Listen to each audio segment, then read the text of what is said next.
Day 128 of 365, and I told my daughter that I was going to talk about her today because we were having a conversation earlier in the evening about where, background story. My daughter's going to graduate with a degree in pharmacy.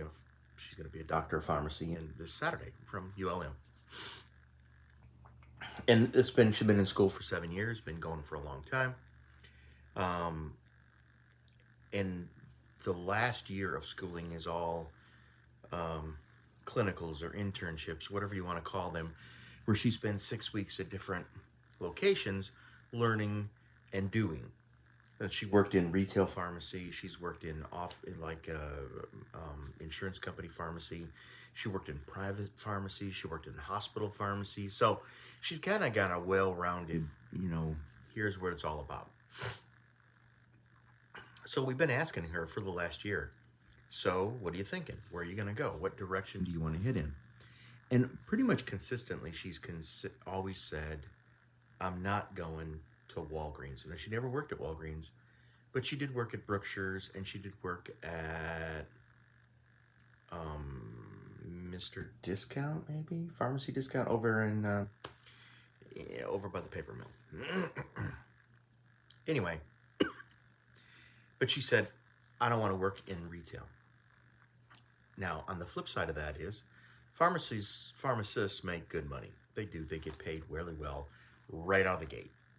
They've been going to school for a year. There's a big need for pharmacies, for pharmacists, and so they pay them very well.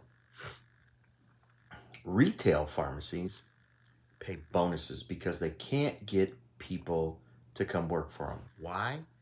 Because the new kids, and I call them kids because my daughter's a kid still. She'll be my kid until I'm 100, right? The new people that are graduating school don't want to put up with people being rude, people being obnoxious, people yelling at them, people screaming at them, people just losing their minds. And I asked her, I said, do you think there's any way that this can change? She goes, no, I don't.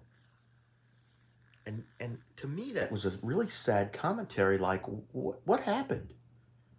Where did we go so wrong that people can't have a conversation? Now, look, I know there's going to be a million people that are going to respond back to me. They're going to tell me all their sad, crazy stories about how they went into Walgreens or how they went into CVS and people were rude and it took 2 hours to get their prescription and guess what? You know that on the average local pharmacies here fill between somewhere 300 to 800 prescriptions a day. So you're not the only one. And when the doctor says, I'll call it in or I'll send it over to your pharmacy, it doesn't happen instantly. It's not like, poof, it's over there. And then that person grabs it and goes, oh, it's Susie's prescription. I need to fill it right now. Because Susie's coming over here right this minute. No, you get in line just like everybody else. And they fill the prescriptions as they come in. And they put them on a hook and they hang them. Now, there's probably 90% of prescriptions that are handled properly. No issues, nothing happens.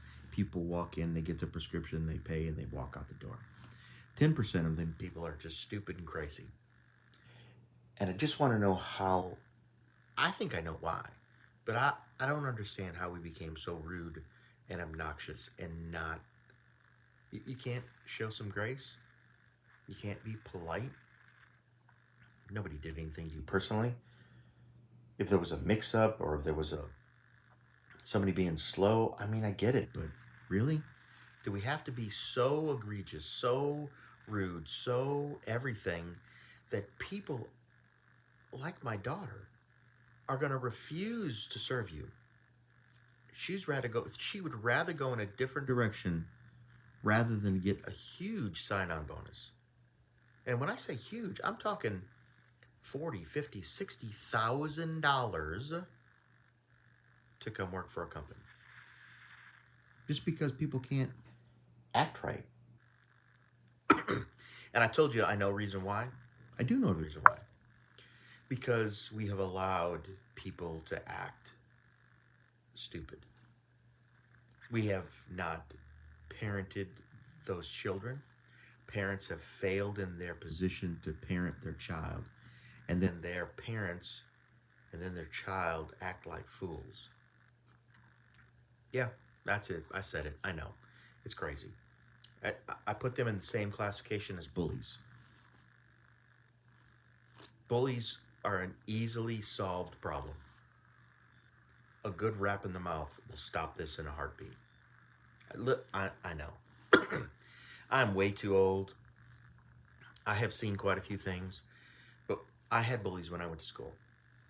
There were bullies, but they were always fixed by the biggest, strongest football player who said, tap the person on the shoulders, you're not going to do that anymore. And they would challenge them to a fight, and then they would bloody their nose in the parking lot or in the baseball field. And then that bully would step to the side and realize, maybe I shouldn't be a bully. Today, we give them counseling and a timeout and put them in a corner and give them a day out of school, and then they come back and they start doing the same thing over again. It's the same with people who are criminals. It's the same. It's all the same. We refuse to punish the people who are doing wrong. We have spared that rod, and now we've spoiled that child, and now we're going to reap what we've sown. And it's a sad, sad state. It bothers me. It really does. Because I'd like my daughter to do I want her to do whatever she wants. And she's going to do whatever she wants. It's her choice. And I'm okay with it. I really am. But it bothers me that we've come so far that people are going to refuse to go to work. Because there's a certain element that they're going to have to deal with that they just don't want to. That's just sad. That's just sad. We need to do better. We just need to do better. And when you know better, you need to do better. So go do better. Man, it's aggravating. Anyway, that's food for thought. And I'm sure you all have an opinion, and I welcome it. Bring it on. I am more than willing to defend my position. With that, Merry Christmas. I know that's kind of crazy. All that kind of angst I just puked out there, and I'm wishing you a Merry Christmas, because I really do. Truly, from my heart, Merry Christmas. And I hope you had a fantastic day today. I had a wonderful day today. I hope tomorrow brings you much joy and happiness. And I will see everybody again tomorrow. Bye-bye.